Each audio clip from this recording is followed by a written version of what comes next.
Baba Yaga. Art by Nick Rooney. Story by Brandon Ostrom. I met Baba Yaga at the laundromat a few years ago. I had been dealing with one of the worst headaches I've ever experienced at the time, and I'd been sitting waiting for my clothes to dry with my head in my hands trying to keep the room from spinning when this stern-looking old woman came over and asked me if I was all right.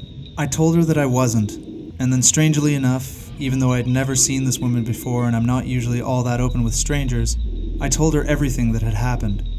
How a few days earlier I'd been hit by a car biking to work. That the guy who'd hit me had just driven off, and I'd been left with a pretty bad concussion. When I'd finished telling her all this, she said she was sorry I'd had to deal with all of that, though to me, while she seemed very interested in my story, she didn't seem the least bit sympathetic, and that if I helped fold her laundry, she'd be happy to find the man who'd hit me, and kill him if I wanted. This was just about the most insane thing anyone had ever said to me, so naturally I didn't completely believe her. But I wanted to.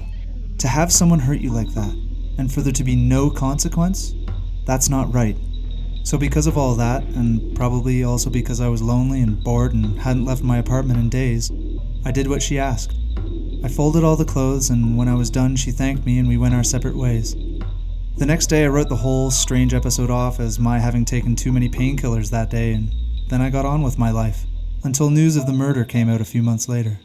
I don't know why, but I knew it was him when I read it, especially when details came out about how he died, that someone had broken into his house one night, cut him up, and cooked him in his own oven, that the kitchen looked like it had been hosed down with blood, and that the police were sure he'd been alive for at least part of that.